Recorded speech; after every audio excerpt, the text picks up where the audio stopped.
शुभ प्रभात मित्रांनो. कल्याण bar association तर्फे हे लाईव्ह प्रक्षेपण सुरू केलेलं आहे. सुरुवातीलाच मी दिलगिरी व्यक्त करतो. दिलगिरी अशासाठी की माझ्याकडून काहीतरी तांत्रिक चूक झाल्यामुळे जरी गुगल मीटला सर्वांनी जॉईन केलं होतं तरी सुद्धा माझ्याकडची प्रक्षेपण यंत्रणा चालू होत नव्हती. त्यामुळे आपण अचानक विलास नाईक या फेसबुक चॅनलवर लाईव्ह झालेलो आहोत. हरकत नाही, तांत्रिक अडचण होती. आपण सर्वांच्या प्रती दिलगिरी व्यक्त करूया. सर्वप्रथम आपण प्रकाश जगताप आणि त्यांच्या सर्व सहकाऱ्यांचे, मनोज जाधव वगैरे सर्व सहकाऱ्यांचे आभार मानूया. मित्रांनो, उद्देश अगदी साधा आहे.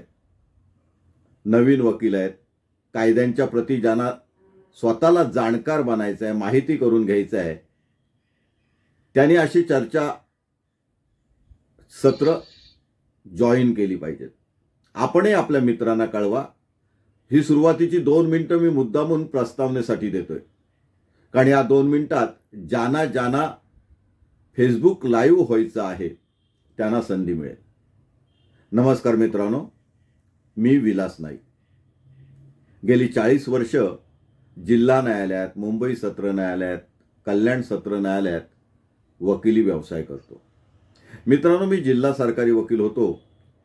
आता मुंबई पोलिसांकरता विशेष सरकारी वकील आहे. त्यामुळे सरकारची बाजू, पोलीस तपासाची बाजू मी पूर्णपणे व्यवस्थित जवळून अभ्यासलेली आहे, अनुभवलेली आहे. परंतु जिल्हा सरकारी वकील पदाचा राजीनामा दिल्यानंतर मला अनेक खून खटले चालवण्याची संधी मिळालेली आहे. या 40 वर्षाच्या अनुभवात माननीय ओवळेकर साहेब असतील, मापुसकर साहेब असतील, चिटणीस साहेब असतील, शिरोडकर साहेब असतील, असे अनेक विधितज्ञ ज्यांनी खून खटल्यामध्ये स्वतःचं नाव साबित केलेले आहे, यांच्याबरोबर काम करण्याची संधी मिळाली. हा जो गुरुप्रसाद असतो ना मित्रांनो, खूप महत्त्वाचा असतो. आज आपण केस स्टडी करतोय. कल्याण बार असोसिएशन समोर आपण अनेक वेळा व्याख्यानंही दिली. परंतु एखादा खून खटल्यावर चर्चा केली तर नक्की कोर्ट कचेरीत काय झालं, तो खून खटला का शिक्षेला गेला नाही, किंवा तो खून खटला का सुटला, याच्यावर सुद्धा विचार विमर्श करता येतो. आपण तो खटला प्रत्यक्ष अनुभवलेला नसतो.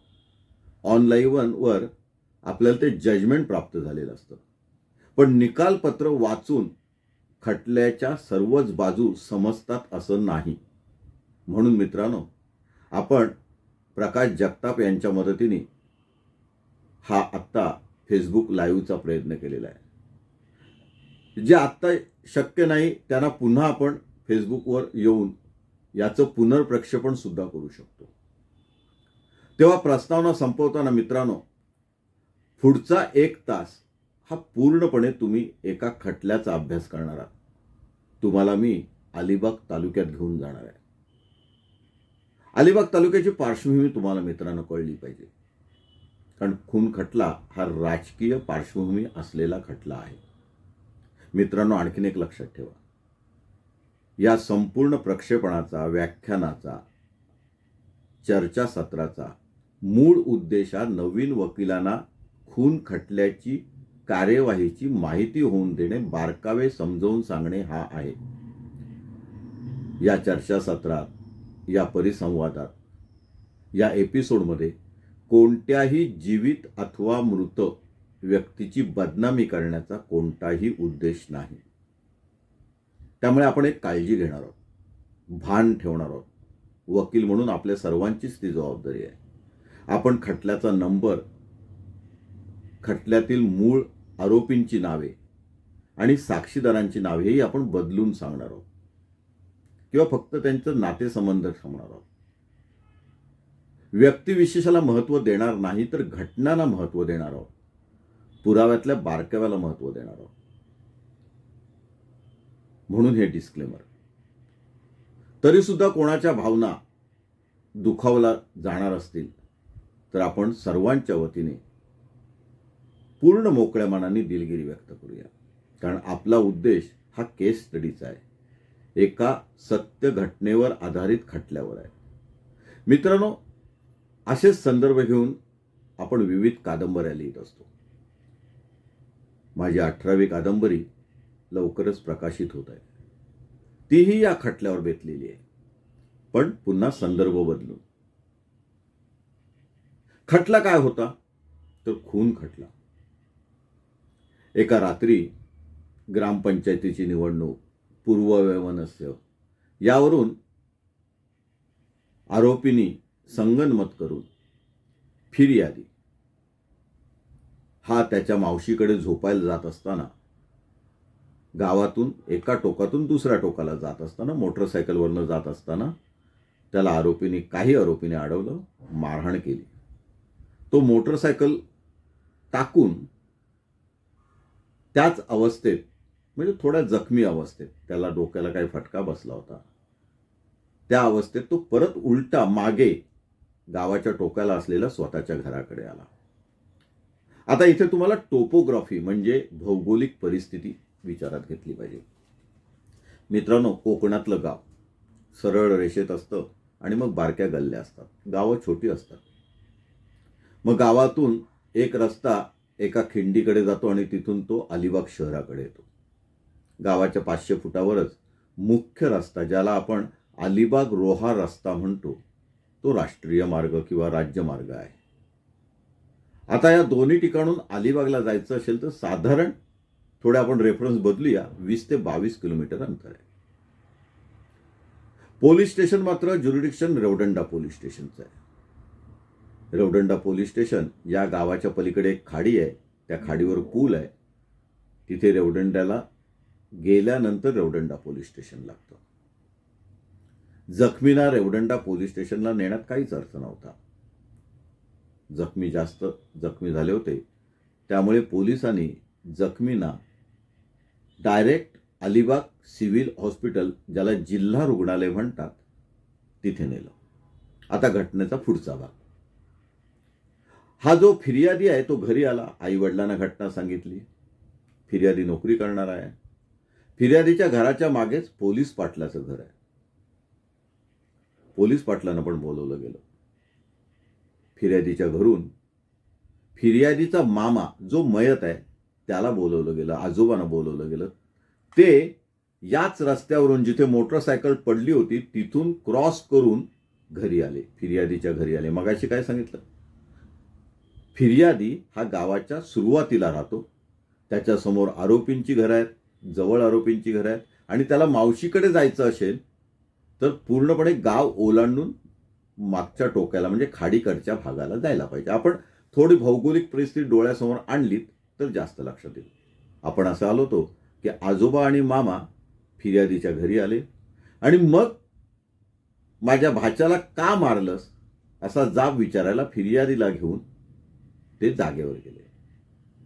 आता यामध्ये पोलीस पाटलाचं स्टेटमेंट झालेलं आहे, ते सगळ्यात महत्वाचं आहे. केस का सुटली याच्यावर आज आपण चर्चा करणार आहोत. हा पोलीस पाटील म्हणजे पोलीस अधिकारीच. गावात काय महत्वाची घटना घडली तर पोलिसांना खबर देण्याची जबाबदारी याची. अर्थात एक वयस्कर माणूस, चांगला माणूस किंवा प्रतिष्ठित माणूस. पण हे सगळे गेले, पोलीस पाटीलही त्यांच्यासोबत गेला. फिर्यादीच्या हातात बॅट होती हे पोलीस स्टेटमेंटमध्ये पोलीस पाटलांनी सांगितले.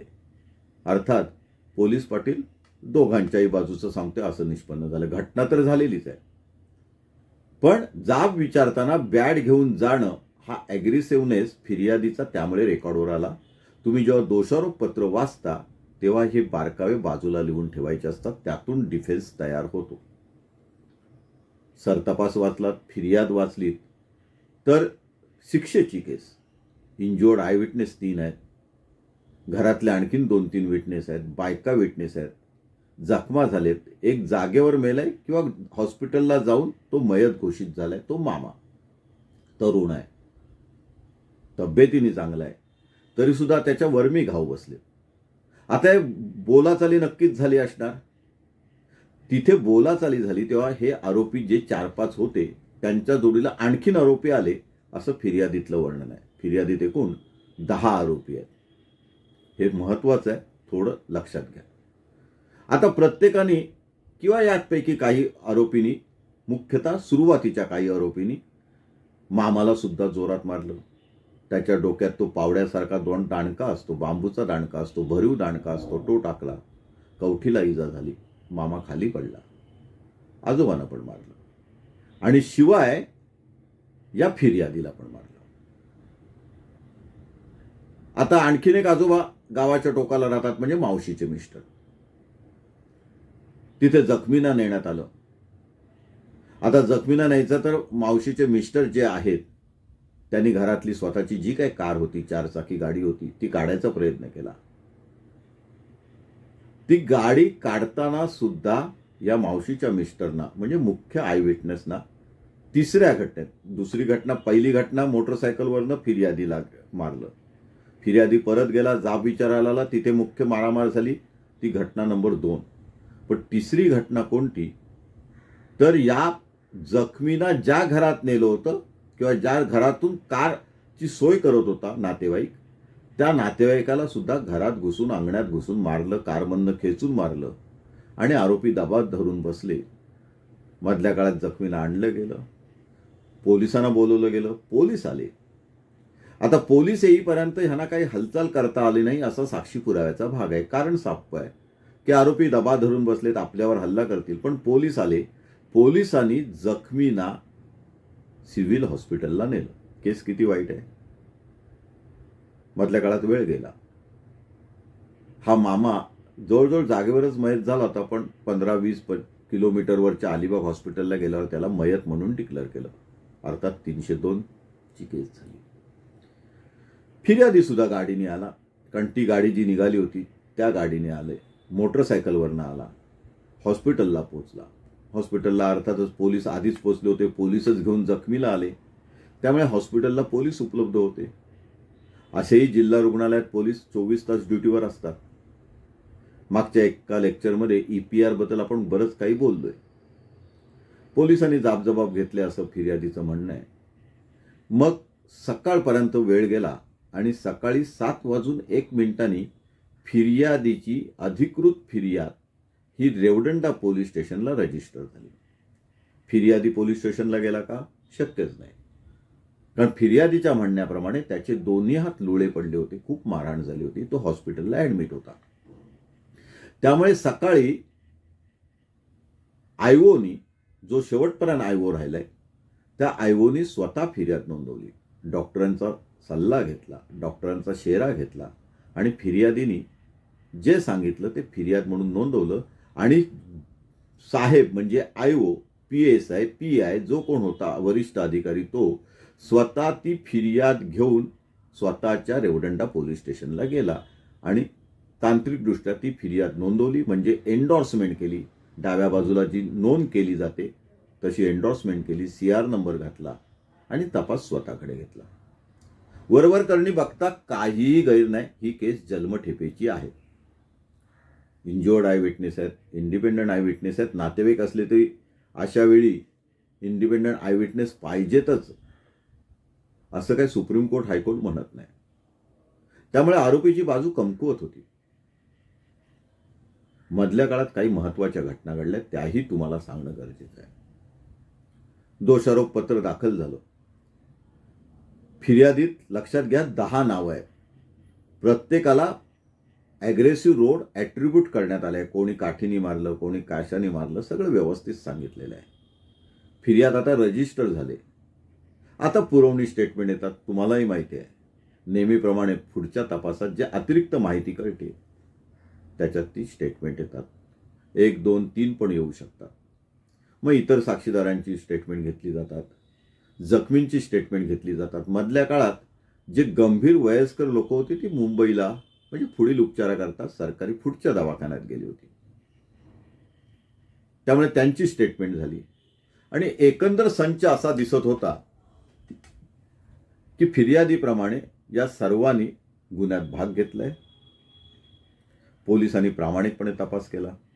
मी प्रामाणिकपणे हा शब्द जबाबदारीने वापरतोय, कारण पोलिसांनी पुढच्या तपासात खरंच हे 10 आरोपी प्रत्यक्ष जागेवर होते का याची चौकशी केली. कारण सरळ होतं. राजकीय जेव्हा खून खटले होतात तेव्हा फिर्यादीच्या बाजूने काही राजकीय पक्ष उतरतात. इथेही तसं झालं. स्थानिक आमदारांनी एसपींची भेट घेतली, पत्रव्यवहार केला, पोलिसांनी तो दोषारोप पत्रात ठेवला. अस्वाभाविक असं, अनैसर्गिक असं काही नाही. फिर्यादीला अन्याय होते असं वाटलं, तपास योग्य होत नाही, सर्व आरोपींविरुद्ध दोषारोपपत्र दाखल होत नाही, काही आरोपींना जाणीवपूर्वक पकडलं जात नाही असा त्याचा ग्रह झाला, म्हणून त्याने उपोषण सुद्धा केलं, पत्रव्यवहार केला, मुंबई उच्च न्यायालयात गेले. पोलिसांची बाजू सांभाळत होते. दोषारोप पत्रासोबतच पोलिसांनी 169चा रिपोर्ट दाखल केला सीआरपीसी प्रमाणे. 169 मित्रांनो तुम्हाला सर्वांनाच माहिती आहे की ज्या आरोपींना तपासाअंती ते आरोपी नाहीत किंवा त्यांच्याबरोबर त्यांच्या विरुद्धचा पुरेसा पुरावा नाही असं निष्पन्न होतं, त्यांच्याबाबत म्हणजे स्प्लिट करू शकतात. इथेही 2 आरोपी जागेवर नव्हते घटनेच्या वेळी. त्यातला एक आरोपी म्हणजे आपण असं समजूया आरोपी नंबर 9, सोप्या भाषेत सांगण्यासाठी, हा जागेवर नव्हता. तर तो त्या दिवशी घटनेच्या वेळी घटनास्थळापासून जवळजवळ 100 किलोमीटरवर नवी मुंबई येथे एका वाढदिवसाला होता आणि त्यांनी दुपारीच गाव सोडलं होतं. त्याची पेट्रोलची बिलं शोधण्यात आली.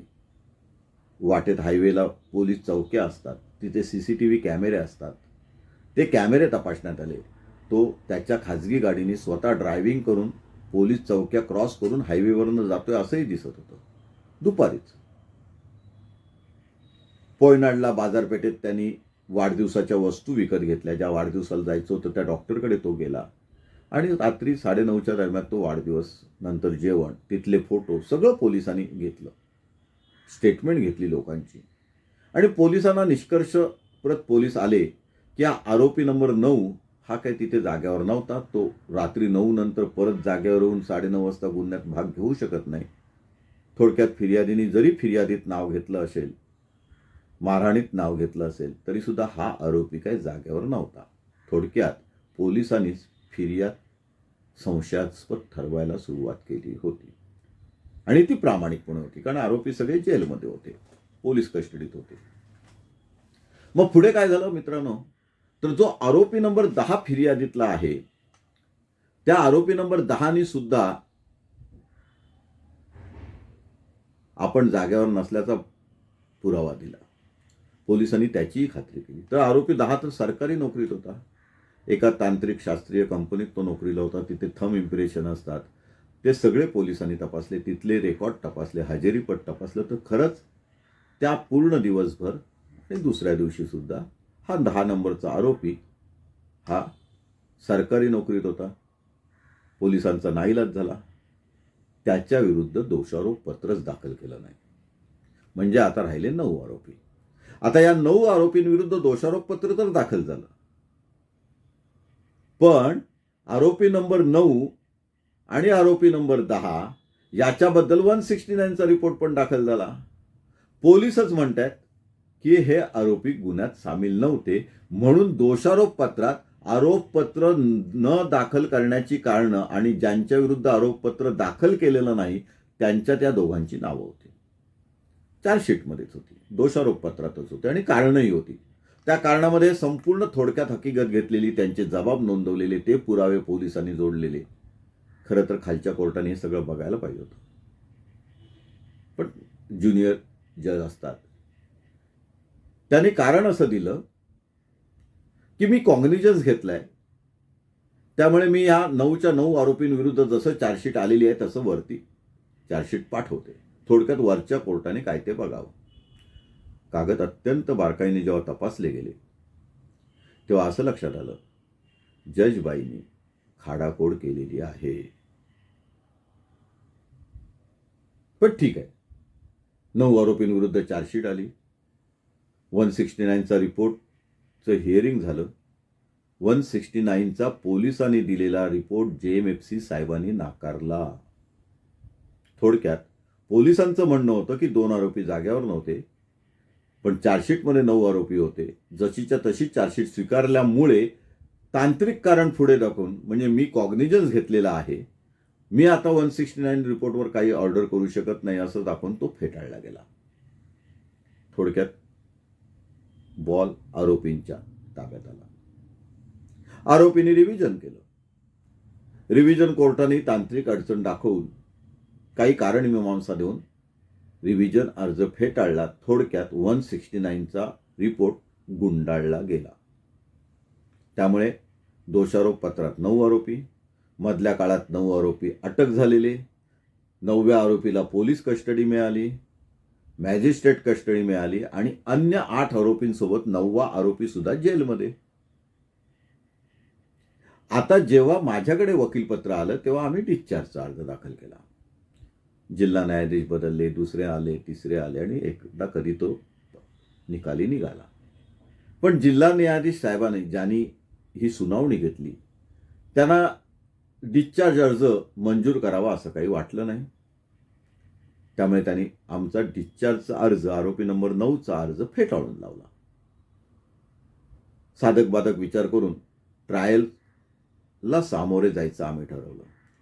कारण दोषारोप पत्रातले कागद, पुरावा हा आरोपी नंबर 9 तिथे नव्हता हे दाखवणारे होते. डिस्चार्ज झाला नाही, ठीक आहे, आरोपीशी चर्चा झाली. मधल्या काळात काही आरोपींना जामीन झालेले, उच्च न्यायालयाने, मेहरबान उच्च न्यायालयाने जामीन दिलेले.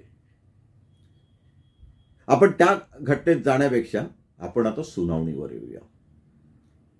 त्यामुळे आम्ही असा निर्णय घेतला होता की सुनावणीमध्ये जर फिर्याद खोटी दिली आहे किंवा अवास्तव दिली आहे, अतिरिक्तपणे दिलेली आहे, या आरोपींना गुंतवलं गेलंय, तर जो व्यक्ती 2 आरोपींना किंवा 3 आरोपींना खोटेपणाने गुंतवू शकतो, तिथे नसताना गुंतवू शकतो. आमचा ॲलिबीचा डिफेन्स राहणार होता.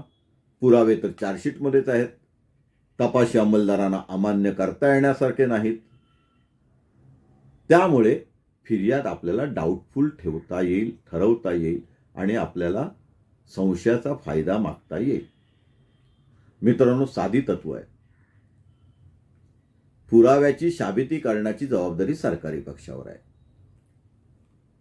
गुन्हा याच आरोपींनी फिर्यादीत असल्याप्रमाणे केला आहे हे सुद्धा सिद्ध व्हायला पाहिजे. सगळ्यात महत्वाची तत्व लक्षात घ्या. या सुनावणीमध्ये काय विचारात घेतली गेली की जे नातेवाईक आहेत, इंटरेस्टेड विटनेस आहेत, ज्यांचं शत्रुत्व मान्य आहे, फिर्यादीत सुद्धा ते आहे, पुरवणी जबाबात सुद्धा आहे, दिवाणी डिस्प्यूट आहे, जागेवरचा डिस्प्यूट आहे, राजकीय डिस्प्यूट आहे, अशी लोक आरोपींना गुंतवू सुद्धा शकतात. ती शक्यता नाकारता येत नाही. ती प्रॉबॅबिलिटी विचारात घ्यावी लागते. थोडक्यात पुराव्याची शाबिती सरकार पक्षाने बियॉन्ड रिझनेबल डाऊट करायचं आणि मेहरबान कोर्टावर जबाबदारी आहे की असा इंटरेस्टेड आय विटनेसचा, जखमी विटनेसचा पुरावा डिस्कार्ड करायचा नाही. मात्र तो अत्यंत काळजीपूर्वक तपासायचा आहे. त्याचं स्क्रुटिनायझेशन, पृथक्करण हे अत्यंत काळजीपूर्वक करायचं आहे. नेमकी हीच नाडी पकडून पहिल्या साक्षीदारापासून आपण सुरुवात केली. अर्थात पहिला साक्षीदार इन्क्वेस्ट पंचनाम्याचा, तो इंटरेस्टेड पंच कसा आहे, नातेवाईक कसा आहे, ओळखीचा कसा आहे, पोलीस मित्र कसा आहे, यावरून केलं गेलं. काही जणांना त्यातला भाग कळला नाही. तुमचा जर दोषारोप पत्रावर पूर्ण अभ्यास असेल तर इन्क्वेस्ट पंचनामा किती वाजता झाला हे महत्वाचं आहे. लक्षात घ्या मित्रांनो, इन्क्वेस्ट पंचनामा 7:15 आहे सकाळी, डेड बॉडीचा पंचनामा, आणि इन्क्वेस्ट पंचनामा आयओनी केलाय. मगाशी मी तुम्हाला सांगितलं 7:01 रेवदंडा पोलीस स्टेशन, जे अलिबागपासून 15 किलोमीटरवर आहे, मोटरसायकलनी जायचं तरी ज्याला 35 मिनिटं लागतात, 40 मिनिटं लागतात, तिथे 7:01 हजर असलेला आयओ जो गुन्हा नोंदवतो, त्याची सही अक्षर त्या फिर्यादीवर आहे. तो फिर्याद हॉस्पिटलमध्ये नोंदवून फिर्याद नोंदवायला रेवदंडा पोलीस स्टेशनला जातो आणि परत अलिबागला येतो. 15 मिनिटात हे अशक्य आहे. 7 मिनिटात जाऊ शकत नाही विमानाने सुद्धा आणि परत सुद्धा येऊ शकत नाही. पण इथे 7:15 7:30च्या दरम्यान इन्क्वेस्ट पंचनामा झालाय. म्हणजे आयओ एकतर इन्क्वेस्ट पंचनाम्याला हजर राहू शकतो किंवा आयओ गुन्हा नोंदवण्यासाठी रेवदंडा पोलीस स्टेशनला जाऊ शकतो. ही तफावत पहिल्याच दिवशी डोक्यात ठेवल्यामुळे त्यावर भाष्य झालं, क्रॉस एक्झामिनेशन झाली. दुसरा साक्षीदार आला तो मित्रांनो पंच साक्षीदार, जो घटनास्थळाचा पंच आहे, जो सर्कल आहे. कारण हल्ली नवीन पद्धतीप्रमाणेच लोकल माहिती असणारे सर्कल किंवा रेव्हेन्यू ऑफिसर पंच म्हणून घेतले जातात. पोलिसांनी योग्य पत्रव्यवहार केला होता. या गुन्ह्यामध्ये पोलिसांनी सर्व पत्रव्यवहार सुद्धा दोषारोप पत्रात दाखल केला होता. स्टेशन डायरीच्या एंट्र्या दाखल केल्या होत्या. PC रजिस्टर 27च्या बाबत दाखल केलं होतं. त्यामुळे परिपूर्ण असं दोषारोप पत्र होतं. आम्हाला त्यातूनच डिफेन्स शोधायचा होता. पण हे सर्कल महाशय पुढे नकाशा सुद्धा काढतात. सरकारी अधिकारी म्हणून जागेवर परत जातात. पंचनाम्याच्या आधारे नकाशा काढतात. त्या नकाशाला निशाणी नंबर पडतो. उलट तपासात ते अनेक गोष्टी कबूल करतात. त्यांचा नकाशा संशयास्पद ठरतो. नकाशावर खाडाखोड असते. उत्तर दिशा वर न दाखवता पूर्व दिशेच्या जागी उत्तर दिशा दाखवलेली असते. गावातला ज्या रस्त्याने जखमींना पोलीस सरकारी हॉस्पिटलला घेऊन गेले तो रस्ताच दाखवलेला नसतो. म्हणजे गाव आणि हम रस्ता याच्यामध्ये आरोपींच्या घरासमोरून आणि फिर्यादीच्या घरासमोरून अलिबागकडे जाणारा अंतर्गत जो रोड डांबरी रोड आहे, ज्याचा वापर केला गेला आणि सर्वसामान्यपणे शॉर्टकट म्हणून वापर केला जातो, तो रस्ताच दाखवला नव्हता. गावातली घरं दाखवली नव्हती. तिसरा इन्सिडन्स कुठे झाला होता ती नीट जागा दाखवली नव्हती. स्वतः घटनास्थळ म्हणजे पहिला आणि दुसरा इन्सिडेंट जिथे झाला ती जागा सुद्धा पूर्ण नव्हती. आजूबाजूच्या लोकांची नावं नव्हती. असा अनेक प्रकारे उलट तपास करून घटनास्थळ पंचनामा, हात नकाशा बनवणारा सर्कल इन्स्पेक्टर या सगळ्यांना संशयास्पद ठरवण्यात आलं. उलट तपासाची तुमची जबाबदारी नेमकी तीच असते. साक्षीदार अजून यायचा आहे. फिर्यादी महत्वाचा आहे. तो जखमी आहे. तो सरकारी हॉस्पिटललाच केवळ राहिला होता असं नाही. दुसऱ्या दिवशी तो खाजगी हॉस्पिटलला गेलाय. शहरात एक ॲक्सिडेंटचं हॉस्पिटल आहे. तिथे तो ॲडमिट होतो. तिथे त्याच्या हातावर ऑपरेशन्स होतात. त्यामुळे सगळे मेडिकल रिपोर्टही रेकॉर्डवर आहेत. खाजगी हॉस्पिटलचा रिपोर्ट आहे, फिर्यादीचा सरकारी हॉस्पिटलचा रिपोर्ट आहे. जखमी तर आहेच, तो स्वतः सांगतोय, सांगायला जिवंत आहे. आणि मग फिर्यादीला आपल्याला खोटं ठरवायचं आहे, संशयास्पद ठरवायचं आहे. हायली इंटरेस्टेड विटनेस आहे, जो केवळ मैताला न्याय मिळवण्यासाठी आलेला नाही तर आरोपींना वैमनस्यापोटी शिक्षा देण्यासाठी आलेला आहे हे आपल्याला ठरवायचं आहे. केस लॉचा मुद्दा म्हणून आज मी उल्लेख करणार नाही. सगळे केस लॉ न्याय निकालात आहेत. तुमच्या माहितीसाठी नंतर आपण कल्याण मार्गतर्फे हा संपूर्ण न्याय निर्णय, त्याचं मराठीकरण, इंग्रजीतला न्याय निर्णय आणि शक्य झालं तर आमचा युक्तिवाद, मराठीत केलेला युक्तिवाद लेखी स्वरूपातला, हे सगळे PDFच्या द्वारे आपण तुम्हाला उपलब्ध करून देणार आहोत. म्हणजे आज जे आपण बोलतोय त्याचा केस स्टडी संदर्भासहित, निशाणी नंबरसहित, कागदपत्रांसहित, सरतपास आणि उलट तपासासहित सर्व मुंबई आणि सर्वोच्च न्यायालयाचे, दोन्ही न्यायालयाचे वेगवेगळे निकालपत्र, जी सरकार पक्षाने दाखल केली ती निकालपत्र, आरोपीच्या बाजूने दाखल केली ती निकालपत्र, ही सगळी आपण द्यायचा प्रयत्न करणार आहोत. जेणेकरून प्रत्येक ज्युनियर वकिलांना किंवा कायद्यामध्ये स्वारस्य असणाऱ्या प्रत्येक व्यक्तीला त्याचा परिपूर्ण असा अभ्यास करता येईल. खून खटला कसा चालवायचा याची पूर्ण माहिती मिळेल. प्रत्येक खटला मित्रांनो वेगळा असतो.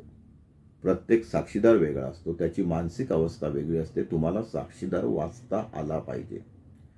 तो काय ठरवून आलाय, काय ठरवून येऊ शकतो, तो काय साक्ष वाढवू शकतो, तो किती इंटरेस्टेड आहे, त्याचं शत्रुत्व काय, तो मलाच का गुंतवतो, असे अनेकविध प्रश्न तयार होत असतात. त्यामुळे हे सगळं गरजेचं असतं. फिर्यादी आला, त्यांनी सरतपास अगदी व्यवस्थित दिला. चुकण्याची काहीच शक्यता नव्हती. मिनिट आणि मिनिटची घटना सांगितली. पुरवणी जबाब पण त्यांनी व्यवस्थित घेतले. त्याचे जे काही इतर जबाब असतील ते घेतले. चार्जशीट तर पाठच होती. डायरेक्ट प्रश्न कोणताही घेणं म्हणजे अंगावर उलट तपास ओढवून घेणं असं असतं. उलट तपासात काय विचारायचं नाही हे महत्त्वाचं असतं. असा जेव्हा तयारीचा इंटरेस्टेड विटनेस असतो तेव्हा थोडक्यात उलट तपास चालत नाही. तुम्हाला पार्श्वभूमी तयार करायला लागते. आम्हीही केली. काय शत्रुत्व आहे ते रेकॉर्डवर आणलं. त्यांनी जे सरतपास सांगितलं होतं ते त्याला बोलतं केलं. आणि मग त्यांनी फिर्यादी व्यतिरिक्त जे जास्त म्हणजे इम्प्रूव्हमेंट केलेल्या आहेत त्या एक एक सिद्ध करून घेतल्या. कारण त्याच्या पुरवणी जबाबात हत्यारं बदलली होती.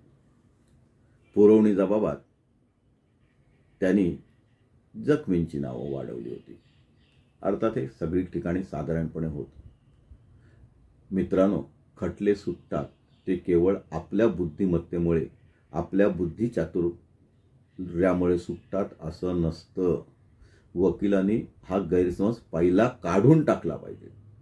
खटले सुटतात ते पोलिसांच्या मूर्खपणामुळे, पोलिसांनी तपासात ठेवलेल्या चुकांमुळे आणि त्याहीपेक्षा खटले सुटतात ते अशा रंजकपणे मेहरबान कोर्टासमोर वैमनस्यापोटी अतिरिक्त पुरावे दिले जातात त्यामुळे. इथेही नेमकं तेच झालं. फिर्यादीने जे फिर्यादीत दिलं होतं ते चुकीचं होतं. तपासात निष्पन्न झालं ते वेगळं होतं. काही आरोपी जागेवरच नव्हते. हा तर कॉमन डिफेन्स झाला. पण फिर्यादी वाढवून ज्या जखमा सांगत होत्या तशा प्रत्यक्ष जखमा त्याच्या अंगावर नव्हत्या.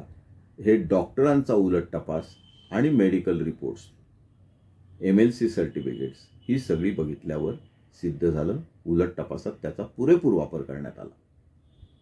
कालमर्यादा असल्यामुळे आपण तो संपूर्ण उलट तपास वाचत नाही आहोत. तुम्हाला त्याची कॉपी दिली जाईल. पण एवढं नक्की झालं की हा फिर्यादी ज्या पद्धतीने सांगतो की त्याचे दोन्ही हात लुळे पडले होते, दात पडला होता, तर जागेवर दात काय मिळाला नाही. मेडिकल रिपोर्ट प्रमाणे त्याचा दात फक्त हलत होता आणि तो नंतर एका डेंटिस्टकडे जाऊन काढण्यात आला. 2-3 दिवसांनी काढण्यात आला. मधल्या काळात अगेन्स्ट मेडिकल ॲडव्हाइस सरकारी हॉस्पिटलमधनं हा फिर्यादी फिर्याद दिल्यानंतर निघून जातो. डिस्चार्ज सर्टिफिकेट नाही. त्यामुळे सरकारी हॉस्पिटलवर अविश्वास दाखवून हा त्याच्या ओळखीच्या, त्याच्या घराजवळच्या अलिबाग शहरातल्या एका ॲक्सिडेंट हॉस्पिटलमध्ये ॲडमिट होतो. आता ही जी काही प्रोसिजर आहे ती पाळली गेली नव्हती. डिस्चार्ज सर्टिफिकेट नव्हतं, पोलिसांचा रिपोर्ट नव्हता. खाजगी हॉस्पिटलने त्याला ॲडमिट करून घेतलं. ही MLC रजिस्टर्ड केस होती. CR नंबर दाखल झालेला आहे. त्या डॉक्टरांनी जी काळजी घ्यायला पाहिजे होती ती घेतली नव्हती. ते डॉक्टर नंतर येणार होते, परंतु यांना आधी बांधून घेणं पाहिजे. परंतु दुसऱ्या दिवशी म्हणजे फिर्यादीच्या दुसऱ्या दिवशी हा माणूस पुरवणी स्टेटमेंटसाठी रेवदंडा पोलीस स्टेशनला 15 किलोमीटरवर पोहोचतो. जो माणूस खाजगी हॉस्पिटलला ॲडमिट आहे, ज्या माणसावर त्या दिवशी ऑपरेशन दाखवलेलं आहे, तो माणूस रेवदंडा पोलीस स्टेशनला कसं पोहोचू शकेल? त्याचे तर दोन्ही हात लुळे पडलेत. उलट तपासात त्याच्याकडनं काही ॲडमिशन्स घेण्यात आल्या आणि असं लक्षात आलं की हा माणूस खोटं बोलतोय. खाजगी हॉस्पिटलला अतिरिक्त उपचार दाखवतोय. हे ऑपरेशन सुद्धा संशयास्पद आहे. बरं, याचा योग्य तो रेकॉर्ड कोर्टासमोर नाही. मग त्यांनी सारवासारव करताना पोलीस हॉस्पिटलला आले होते, त्यांनी जबाब घेतला. ही सगळी जी काही युक्तिवाद असतात, युक्त्या असतात त्या केल्या होत्या. कारण याच्यामध्ये एक तज्ज्ञ वकील होते, स्पेशल पब्लिक प्रॉसिक्युटर होते. त्यांची शासनाने खास नेमणूक फिर्यादीच्या अर्जावरनं केली होती. त्याबद्दलही उलट तपास झाला. इंटरेस्टेड विटनेस दाखवण्यासाठी हे सगळे सराउंडिंग सर्कमस्टन्सेस घेणं गरजेचं असतं. मग ते उपोषणाच्या गोष्टी निघाल्या, ते फोटो निघाले, त्याला निशाणी नंबर पाडून घेण्यात आलं, आमदारांचं पत्र निघालं, हायकोर्टमध्ये जे रिट पिटिशन केलं होतं, पोलिसांविरुद्ध तक्रार केल्या होत्या त्या निघाल्या. जामीन अर्जाला विरोध करण्यासाठी जी ॲफिडेव्हिट म्हणजे प्रिव्हियस स्टेटमेंट असतात, कोर्टासमोर केलेली ॲफिडेव्हिट्स असतात, त्यातले इम्प्रूव्हमेंट, कॉन्ट्राडिक्शन सगळं निघालं. कारण दुसऱ्या वकिलांनी ॲफिडेव्हिट भरलेली. त्यावेळेला डोक्यात जामिनाला विरोध करणं एवढंच असतं आणि जामिनाला विरोध करण्यासाठी फिर्यादीची कॉपी पेस्ट केली जाते. पुरवणी स्टेटमेंट काय झालं त्याप्रमाणे काय ॲफिडेव्हिट बदललं गेलं पाहिजे, घटनेबद्दल, जखमांबद्दल, आरोपींच्या अस्तित्वाबद्दल त्याची काळजी न घेतल्यामुळे पुरवणी स्टेटमेंटमध्ये जरी हत्यारं बदलली असतील तरी सुद्धा फिर्यादीप्रमाणेच ॲफिडेव्हिट जामिनाच्या वेळी आली. आता ही जी प्रिव्हियस स्टेटमेंट आहे याचा योग्य वापर निशाणी नंबर देऊन उलट तपासात करण्यात आला. म्हणजे साक्षीदार हा वेळोवेळी वेगवेगळी स्टेटमेंट कोर्टासमोर, पोलिसांसमोर पुरवणी जबाबामध्ये देतोय असंही सिद्ध झालं. पण त्यापेक्षा महत्त्वाचा उलट तपास झाला तो फिर्यादीला संशयित ठरवण्यासाठी, फिर्याद खोटी ठरवण्यासाठी. मित्रांनो, लॉ सेट इन मोशन हा एक प्रकार असतो. घटना घडल्यानंतर पोलिसांना पहिली माहिती कोणी दिली ती प्रथम खबर होते. ती कॉग्निझेबल ऑफिसची असेल आणि ती लिहून घेतली असेल, थोडक्यात असेल तरी ती फिर्याद होते. आणि त्यानंतर जर पोलीस स्वतःहून तपासाला लागले तर लॉ सेट इन मोशन होतं. मग ती फिर्याद कोर्टासमोर असणं अत्यंत गरजेचं आहे. इथे नेमकं या फिर्यादीकडून कबूल करून घेण्यात आलं की तो जेव्हा हॉस्पिटलला गेला तेव्हा पोलीस आले होते, पोलिसांनी जबाब घेतला, तो हाताने लिहून घेतला, ते जबाबावर त्याची सही झाली, तो मजकूर बरोबर होता, खात्री केली आणि त्यांनी अनावधानाने कबूल केलं. कदाचित हे खरंही असतं.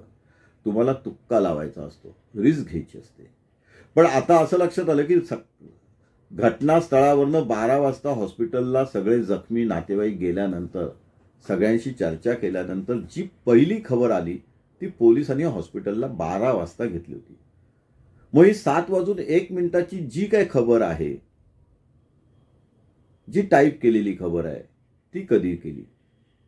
नंतर त्याच्या तोंडातून आलं 4 वाजता सुद्धा पोलीस चौकशी करत होते, जबाब लिहून घेत होते. खरंही असेल, पण संशय निर्माण झाला.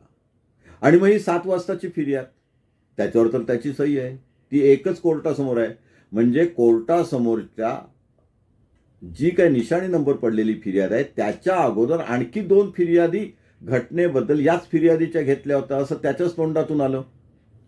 बरं, तो जखमी होता तर इतर लोक होती, त्यांच्याकडनं पण फिर्याद घेता आली असती. 12 ते सकाळी 7 या 7 तासाच्या वेळेत पोलिसांना शक्य असूनही फिर्याद घेतली नाही.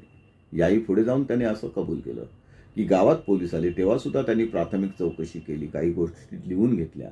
त्यामुळे इतक्या फिर्यादी घेण्याच्या संधी असून सुद्धा जर पोलीस वाया घालवत असतील आणि फिर्यादी स्पष्टपणे कबूल करत असेल की माझी फिर्याद घेतली गेली, तर त्या फिर्यादी म्हणजे प्रथम स्टेटमेंट FIR कोर्टासमोर का नाही, हा मोठा प्रश्न तयार झाला.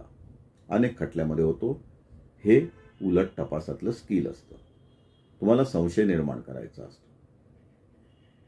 त्यामुळे त्या फिर्यादी नाहीत. त्या फिर्यादी नसल्यामुळे ही जी फिर्याद आहे ती आफ्टर थॉट होते, नातेवाईकाशी चर्चा केल्यानंतर होते. तपासात त्यातले 2 आरोपी जागेवर नव्हते हे निष्पन्न झालंय. आणि शिवाय फिर्याद लिहून घेणारे इन्स्पेक्टर त्यावेळी हॉस्पिटलला होते की नाही हा संशय निर्माण झालाय. जर असतील तर इन्क्वेस्ट पंचनामा खोटा ठरतोय. त्यामुळे तपासी अंमलदारांना सुद्धा गुंतवण्यात आलं.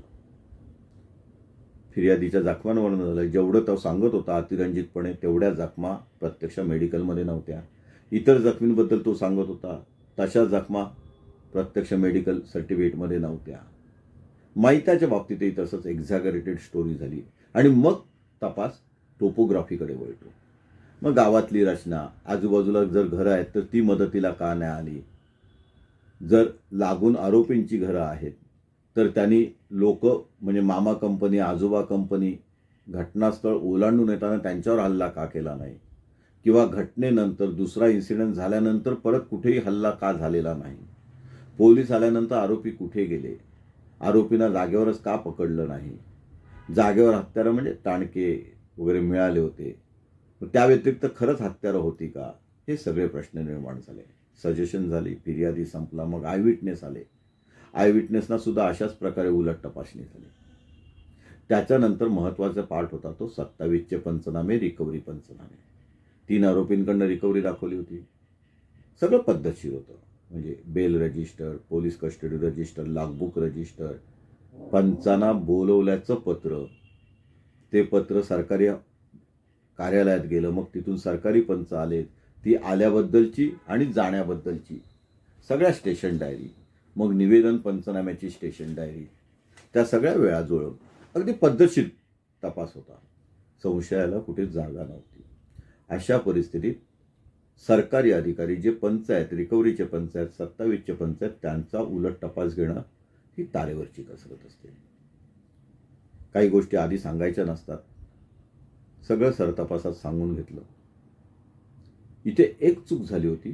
स्टेशन डायरीचं बारकाईने अवलोकन केलं, बेल रजिस्टरचं अवलोकन केलं, तर आरोपीला पोलीस कस्टडीतून बाहेर किती वाजता काढलं आणि निवेदन पंचनाम्यावर सही करण्या अगोदर किती मिनिटं काढलं याच्यावर तफावत होती. पंच जागेवर किती वाजता आले, म्हणजे पोलीस स्टेशनला किती वाजता आले, तिथून किती वाजता निघाले, पंचांना बोलवायला जो हवालदार गेला होता तो किती वाजता गेला, याच्यावरनं बरीच क्रॉस झाली. थोडक्यात निवेदन पंचनामा संशयास्पद वेळेनुसार ठरला. पण निवेदन पंचनाम्यावर आरोपीची सही होती. बरं, फोटो जोडले होते. आरोपी जागेवर जातात, तिथे स्वतःच्या घरासमोरील फाट्यांची जी झोपडी केली असते, ज्याला आपण खोपटी म्हणतो, तिथून तो दांडका काढून देतात. त्यानंतर दुसऱ्या दिवशी मुख्य आरोपी असतो, तो त्याच्या घराजवळून एक वस्तू काढून देतो, शीक काढून देतो. त्या शिकेला रक्त असतं. असं सगळं पंचनाम्यात जे असतं ते सगळं होतं. पण तरीसुद्धा काही गोष्टी आडव्या आल्याच. जो पंचनामा ज्या जागेवर झाला ती जागा तर पोलिसांना पहिल्या दिवसापासून माहिती होती. घटनास्थळाला रस्त्याला लागूनच असलेली ती झोपडी होती. फाट्यांमध्ये बांबू सहज उपलब्ध होऊ शकतात. जागेवर तर आधीच हत्यारं काही मिळाली होती, म्हणजे बांबू किंवा लाकडाच्या काठ्या वगैरे ज्या काही त्या मिळाल्या होत्या. पुरवणी जबाबात लाकडाच्या दांडक्याचा स्टंप झाला होता. आता स्टंप हे क्रिकेटचं सामानातला. बॅट घेऊन गेल्याचा रेफरन्स पोलीस पाटलाच्या साक्षीत आहेत. पोलीस पाटील तपासत नाहीत. इंडिपेंडंट आय विटनेस असलेला पोलीस पाटील एकच या चार्जशीटमध्ये. त्यालाच तपासलं नाही. आला असता तर त्यांनी खरं सांगितलं असतं. खरं सांगितलं असतं तरी आरोपीची अडचण नसती, तर फिर्यादीची अडचण झाली असती. म्हणजे फिर्यादी ॲग्रेसिव्ह आहे हेही सिद्ध झालं असतं. म्हणून सरकार पक्षाने त्याला टाळलं. संयुक्तिक कारण काय कोर्टासमोर आलं नाही. त्याचाही विचार कोर्टाला करावा लागला.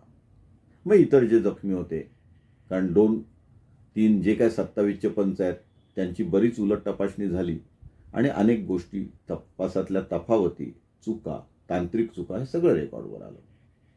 आता उरलेले आय विटनेस यायला लागले. स्त्रिया आल्या, त्या खोट्या कशाला बोलतील. पण एक्झॅगरेटेड स्टोरी जी फिर्यादीने सांगितली होती ती त्यांना सांगावी लागली. ज्यांच्या घरी ती कार काढताना तिसरा इन्सिडेंट झाला त्यांना तपासण्यात आलं, तेही जखमी. ते खोटं कशाला बोलतील. हा सरकार पक्षाचा होरा. पण तफावती निघाल्या, इम्प्रूव्हमेंट, कॉन्ट्रडिक्शन सगळं निघालं. मग प्रिपॉन्डरन्स ऑफ प्रॉबेबिलिटी खाली अशक्यता सुद्धा घ्यायच्या असतात. त्याप्रमाणे अशक्यता घेता आल्या की हे खरंच तपासाच्या वेळी किंवा घटनेच्या वेळी तिथे होते का. हे जर इतके जखमी झाले असतील तर अशा पद्धतीने भाग घेऊ शकतात का. आणि खरंच जर घटना सोडवायला गेले तर ह्यांच्यावर किती जखमा व्हायला पाहिजेत. फिर्यादी सांगतोय, जखमी लोक सांगतायत, त्याप्रमाणे जर सर्व आरोपींनी भाग घेतला, प्रत्येकाच्या हातात लाठ्या काठ्या आहेत, शिगा आहेत, लाकडी स्टंप आहे, असे विविध हत्यार आहेत, त्वेषाने मारायचं आहे. राजकीय वैमनस्य आहे, जागेवरचं वैमनस्य, आणि आता मारायचं आहे. घटना तर घडले, तर अशा वेळी त्वेषाने मारल्यावर ज्या जखमा व्हायला पाहिजेत, ज्या पद्धतीने फ्रॅक्चर्स व्हायला पाहिजेत, हाडं तुटायला पाहिजेत, तशा जखमा या लोकांच्या सुद्धा नव्हत्या. बरं, माहिताचे कपडे उशिरा दाखल झाले समजू शकतो. पण जी लोक हॉस्पिटलला रक्ताने भरलेल्या कपड्यांनी गेली होती ते कपडे पोलिसांनी लगेच का नाही जप्त केले, हा एक प्रश्न निर्माण झाला. थोडक्यात इंटरेस्टेड आय विटनेस व्यतिरिक्त इंडिपेंडंट आय विटनेस भर गावात मध्यवर्ती ठिकाणी घटना असूनही मिळू शकला नाही पोलिसांना. ही एक दुबळी बाजू झाली. मग CDR रेकॉर्ड आला, IOची साक्ष झाली, सर्वच गोष्ट काय असं सांगून त्यातला सुरसपणा जाईल. पण मित्रांनो, काही महत्त्वाच्या लक्षात घ्या. टेलिफोन टॉवर CDR रिपोर्ट याची जी माहिती येते त्याचा अभ्यास तुम्हाला करायला लागतो. त्या कोणत्या परिघात टेलिफोन टॉवरच्या आरोपी त्यावेळेला होते, जखमी त्यावेळेला होते, हे सिद्ध करण्याची जबाबदारी सरकार पक्षाची होती. बरं, CDRची माहिती आरोपी नंबर 9 आणि 10च्या बाबतीत आलेली आहे. CCTVची माहिती आलेली आहे.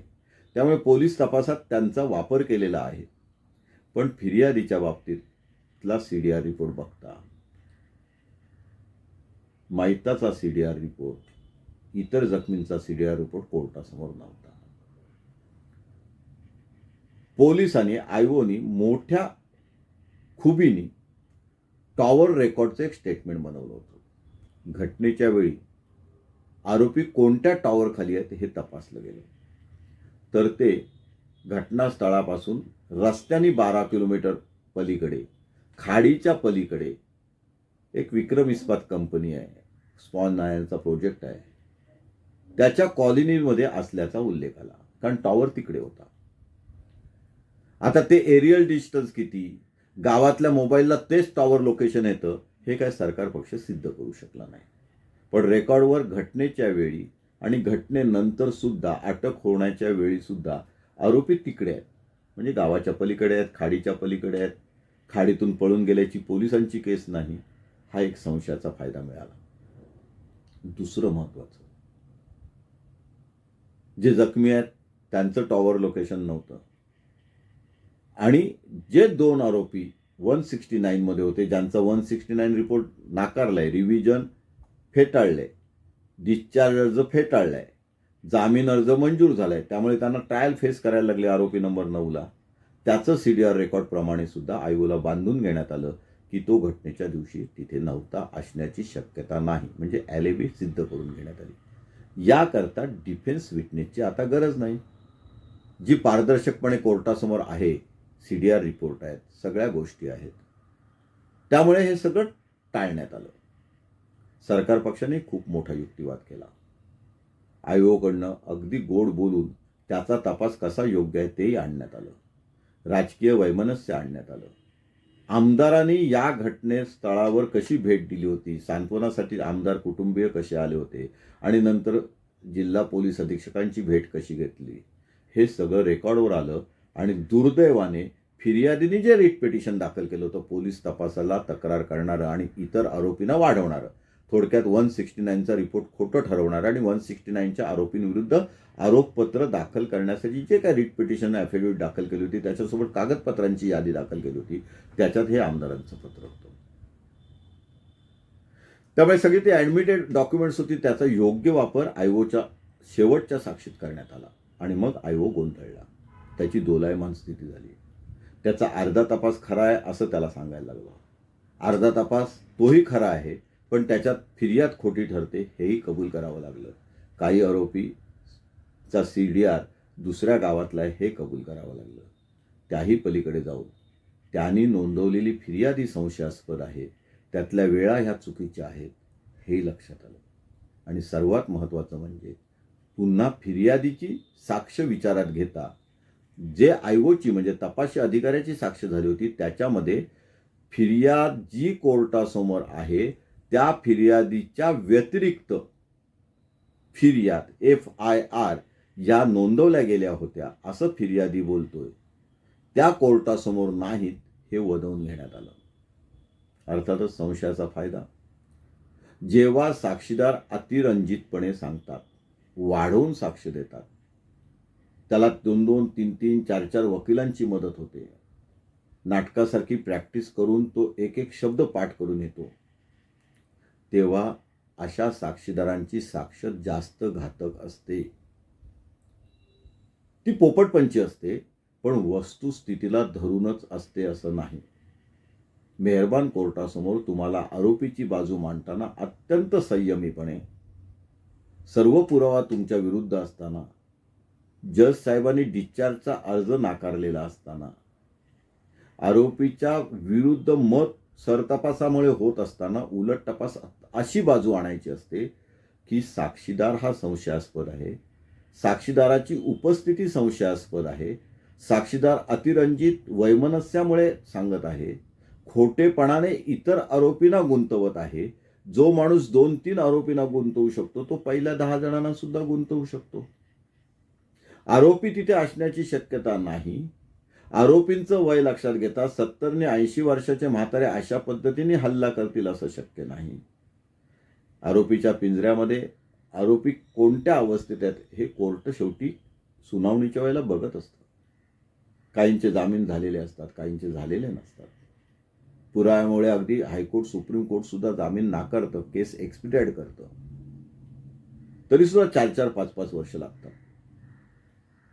आणि मग हे आरोपी अशा पद्धतीने गुन्हा करू शकतात का, 3-3 ठिकाणी हल्ला करू शकतात का, गावची परिस्थिती होती तर इंडिपेंडंट विटनेस का नाही?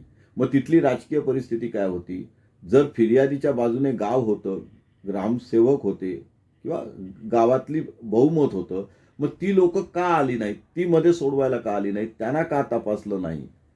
आणि मग हे 27चे पंच जरी सरकारी साक्षीदार असतील तरी केवळ कागदोपत्री पुरावा तयार करण्यासाठी घेतले का? ती जागा जर पोलिसांना आधीच माहिती होती तर दुसऱ्या दिवशी, तिसऱ्या दिवशी त्याच जागेवर परत जाऊन वेगवेगळ्या जप्त्या दाखवणं, त्याचे फोटो काढणं, त्याची पासटची सर्टिफिकेट दाखल न करणं किंवा दाखल केली असतील तर त्याच्यात तांत्रिक चुका असणं आणि मग ते फोटो सिद्ध करता न येणं, पोलिसांची जशी अडचण होते त्याहीपेक्षा जास्त अडचण कोर्टाची होते. कारण कोर्टाला समायोचितपणे दोन्ही बाजूचा पुरावा ऐकायचा असतो. फेअर ट्रायलमध्ये आरोपीची बाजू सुद्धा समजून घ्यायची असते. आरोपीकडनं केसला येतो तसा लेखी युक्तिवादही आलेला. या युक्तिवादात फिर्यादी पक्ष कसा अतिरंजित आहे, त्याला कायद्याची मदत असून राजकीय लोकांची मदत असल्यामुळे तो कसा इतरांना गुंतवू शकतो, यावर भर देण्यात आला आणि टोटल डिनायल घेण्यात आलं. काही आरोपींतर्फे बचाव असाही घेण्यात आला की मोटरसायकलवरच मयत आलेला आणि मोटरसायकलवरनं पडून त्या जखमा होऊ शकतात. सुदैवाने डॉक्टरांनी त्यालाही होकार दिलेला. कच्चा रस्ता आहे, तिथे दगड आहेत, स्पॉट पंचनाम्यामध्ये ते दिसत आहेत. डॉक्टरांनी कबूल केलं की दगडावर आपटून ही डोक्यावरची जखम होऊ शकते, रक्तस्राव होऊ शकतो, गंभीर जखम होऊ शकते. त्यामुळे प्रत्यक्ष साक्षी पुरावा असताना देखील आरोपींच्या हातात हत्यारं आहेत, ती हत्यारं रिकव्हरी दाखवलेली असताना देखील, त्याच्यावर मानवी रक्त आलं असताना देखील, आरोपींच्या कपड्यांवर मानवी रक्त आलं असताना देखील प्रत्येक गोष्ट इंडिपेंडंटली सिद्ध न झाल्यामुळे, मोटिव्ह सिद्ध न झाल्यामुळे, उलट आरोपींविरुद्ध वैमनस्य असल्यामुळे त्यांना खोट्या गुन्ह्यात गुंतवू शकण्याची शक्यता नाकारता येत नाही, याचा मेहरबान कोर्टाने विचार केल्यामुळे आणि मग त्याला साधक बाधक ज्या उलट तपासातल्या ॲडमिशन्स आहेत याचा एकत्रित विचार करून सर्व आरोपींना निर्दोष सोडलं. मित्रांनो, मैताबद्दल सहानुभूती असणं गरजेचं आहे, जखमींबद्दलही ती असणं गरजेचं आहे. केस का सुटतात? केस सुटतात याचं प्रमुख कारण आपण आहे तेवढं, आहे तितकंच अगदी प्रामाणिकपणे कोर्टासमोर आणि पोलिसांसमोर आणत नाही. राजकीय मदतनीस असतात, एक वेगळी इगो तयार झालेला असतो, स्पर्धा तयार झालेली असते, त्यामुळे जास्तीत जास्त आरोपींना गुंतवण्याचा आपण प्रयत्न करतो, स्वाभाविक आहे. आणि हे जास्तीत जास्त आरोपींना अवास्तवपणे गुंतवणं आणि मग तिथे जागेवर नसणं, ते सिद्ध होणं, त्यांच्या हातात हत्यारं दाखवणं, पाठीवर जखम एक असताना 10 जणांनी मारल्यावर किती जखमा होतील याची चर्चा होणं, या सगळ्यामुळे अतिरंजित साक्ष दिली जाते. साक्षीदार हा अविश्वासू आहे, नॉट ट्रस्टवर्दी आहे, फुल्ली होली अनट्रस्टवर्दी आहे, अशा प्रकारची ऑब्झर्वेशन येतात आणि थोडक्यात संशयाचा फायदा आरोपींना मिळतो. घटना घडली नाही असं नसतं, पण न्यायदान करताना न्यायाधीशाला ती घटना तशीच घडली आहे, साक्षीदार नैसर्गिक आहेत, स्वाभाविक चुका कबूल आहेत, थोड्याशा ओमिशन इम्प्रूव्हमेंट इकडे तिकडे चालू शकतात, पण घटनेच्या मुळाशी झालेल्या ज्या घातक इम्प्रूव्हमेंट आहेत त्या का केल्या, पुरवणी स्टेटमेंट कोणत्या परिस्थितीत घेतली गेली, ती कोणत्या तारखेला घेतली गेली, याचा सगळ्याचा विचार करावा लागतो. आणि दोषारोप पत्राप्रमाणे आरोप सिद्ध झाले नाहीत हे नाईलाज म्हणून न्यायाधीशांना कळवावं लागतं, आरोपींना सोडवावं लागतं. मित्रांनो, वकील म्हणून आपली जबाबदारी असते, सामाजिक जबाबदारी, मानसिक जबाबदारी, आपली तार्किक शक्ती, हे सगळं बाजूला ठेवायचं असतं. तुमच्याकडे जे आरोपी आलेत त्यांची बाजू नीट ऐकून घ्यायची असते, त्यांना समजून घ्यायचं असतं, कागदपत्रांचा पूर्ण अभ्यास करायचा असतो, सुरुवातीलाच आपला डिफेन्स फिक्स करायचा असतो. त्या दृष्टीने कुठे कोणाची उलट तपासणी कशी करायची हे दोषारोप पत्रात लिहून ठेवायचं असतं, पाहिजे तर वेगळं रजिस्टर करायचं असतं. साक्षीदारांची इंडिपेंडंटली काय नातं आहे, कोणत्या परिस्थितीत ते आले, पुरवणी जबाबात काय वाढ केली, काय बदल केला, हे सगळं व्यवस्थित लिहून ठेवायचं असतं. आणि मग शास्त्रीय पुरावे असतील किंवा तांत्रिक पुरावे असतील यांच्या सही शिक्क्याच्या नकला मिळवायच्या असतात. दोषारोप पत्रात जे नाही त्यांच्या माहितीच्या अधिकारात कागदपत्र मिळवायचे असतात. हे सगळं कशासाठी सांगतोय, की तुमच्याकडे जेव्हा एखादा खून खटला किंवा हाफ मर्डर येतो किंवा कोणताही सेशन केस येते, आपण बऱ्याच वेळेला आळसपणा करतो. कागदपत्रांची, कोर्टातल्या कागदपत्रांची आणि आपल्या दोषारोपातल्या कागदपत्रांची पडताळणी करत नाहीत. तेच कागद आहेत का? कोर्टात कोणते अतिरिक्त कागद आहेत का? त्याच्यात खाडाखोड आहे का? त्याच्यात झेरॉक्स प्रती आपल्याकडे आल्यात का? जे कागद नाहीत ते का नसावेत याचा अभ्यास आपण करत नाही. थोडक्यात अर्धवट तयारीने बऱ्याच वेळेला अनेक वकील सेशन कोर्टात उतरतात. न्यायाधीशांची मतं वेगळी असतात. त्यांची साक्षी पुरावा नोंदवण्याची पद्धत प्रत्येकाची वेगळी असते. काही न्यायाधीश प्रिजुडाईज सुद्धा असतात. पण बरेच न्यायाधीश तुमची जर उलट तपासणी अभ्यासपूर्ण आहे, टू द पॉइंट आहे आणि तुम्हाला हुकमी ॲडमिशन्स तयार असलेल्या विटनेसकडून जो शिकून आलेला आहे त्याच्याकडनं मिळतात हे बघितल्यावर न्यायाधीश तुमच्या बाजूने विचार करू लागतो, संशयाचा फायदा देऊ लागतो. आणि हा सगळ्याचा क्युम्युलेटिव्ह इफेक्ट म्हणून, एकत्रित इफेक्ट म्हणून मग केस लॉ वाचले जातात. तुमचे केस लॉ तुम्ही AI वरनं घेत जाऊ नका. केस लॉसाठी AIची मदत घ्या, गुगल सर्चची घ्या, इतर जेवढे सॉफ्टवेअर आहेत त्यांची मदत घ्या. पण केस लॉची पूर्ण प्रिंटआउट काढून तो केस लॉ तुमच्या फॅक्टशी जुळतोय का, त्याचा फायदा आरोपींना होऊ शकतो का, याची देखील काळजी घ्या. सरकार पक्ष काय करते, पोलीस काय करतायत, कोणत्या पद्धतीने साक्षीदाराला तयार करून आणतात, यावर सुद्धा तुमचं बारीक लक्ष पाहिजे. सरकार पक्ष कोणते साक्षीदार घेऊ शकणार नाही किंवा घेण्याचं टाळेल याचाही ठोकताळा तुम्हाला बांधता आला पाहिजे. आणि हे सगळं झालं तर बरेच खटले सुटू शकतात. फक्त आपल्या डोक्यात नशा येता कामा नये की माझ्यामुळे केस सुटली, माझ्या हुशारीमुळे सुटली, असं काही नसतं.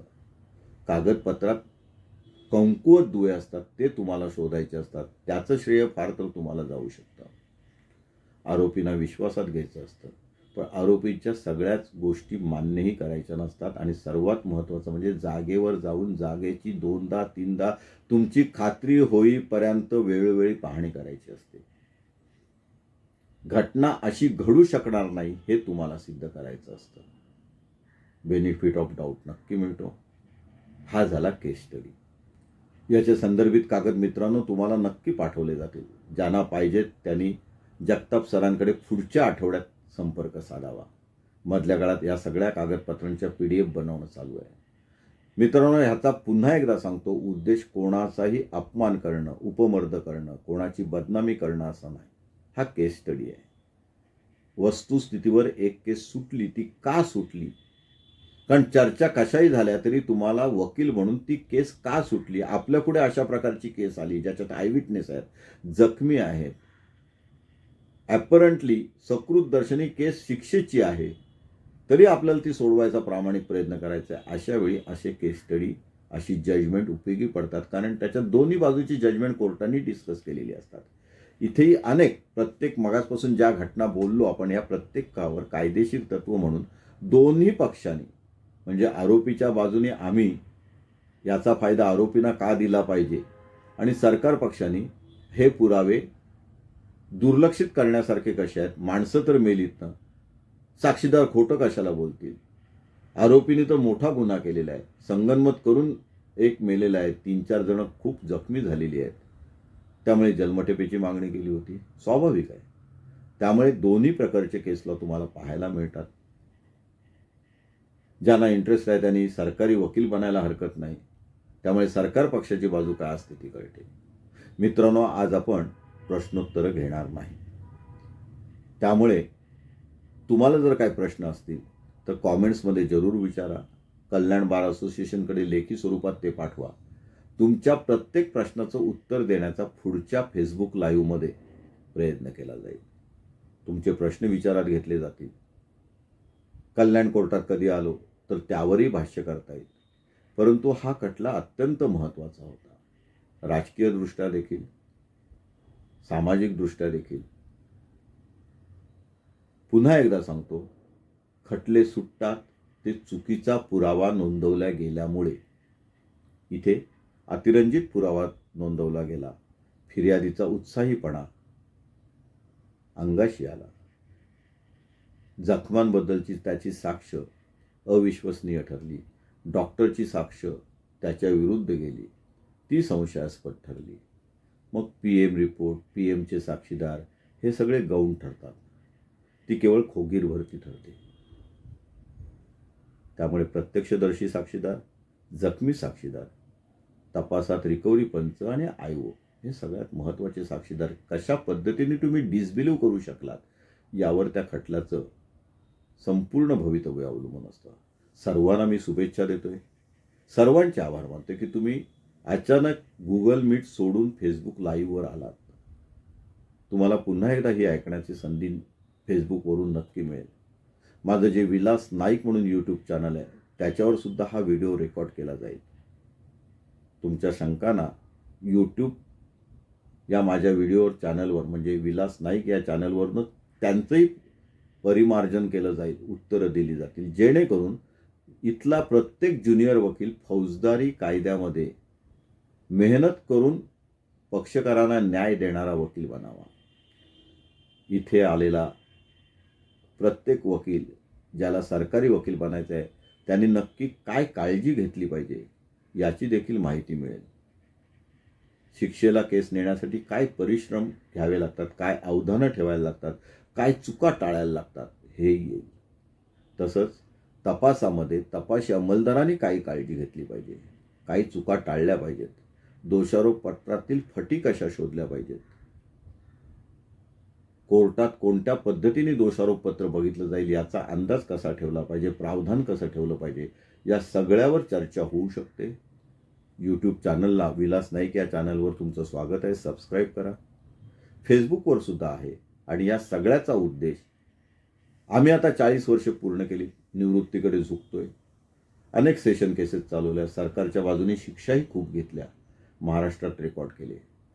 आत्तापर्यंत 18 कादंबऱ्या खून खटल्यावर किंवा पुस्तकं आली. त्या सगळ्याचा तुम्ही फायदा घेताय. समाज माध्यमाचा फायदा ज्युनियर वकिलांनी घ्यावा, त्यांच्यात आत्मविश्वास वाढावा, ते स्वतःच्या ताकदीवर मर्डर केस चालवू शकावेत किंवा सरकारी वकील म्हणून केस शिक्षेला कशी जाईल याच्यासाठी काळजी घ्यावी. थोडक्यात वकिलांची तयारी घ्यावी या उदात्त हेतूने हा व्हिडिओ केलाय. तुम्ही सर्वजण आलात. मी पुन्हा एकदा कल्याण बार असोसिएशनचे विशेषतः प्रकाश जगताप, मनोज जाधव यांचे खूप खूप आभार मानतो. आज आपण इथेच थांबूया. जय हिंद, जय महाराष्ट्र. मी थोडा वेळ थांबतोय. कोणाकडनं काय प्रतिक्रिया येत असतील तर तो 2 मिनिटांनी आपण हा कार्यक्रम किंवा हे फेसबुक लाईव्ह बंद करणार आहोत. धन्यवाद. खूप खूप आभारी आहे. नमस्कार.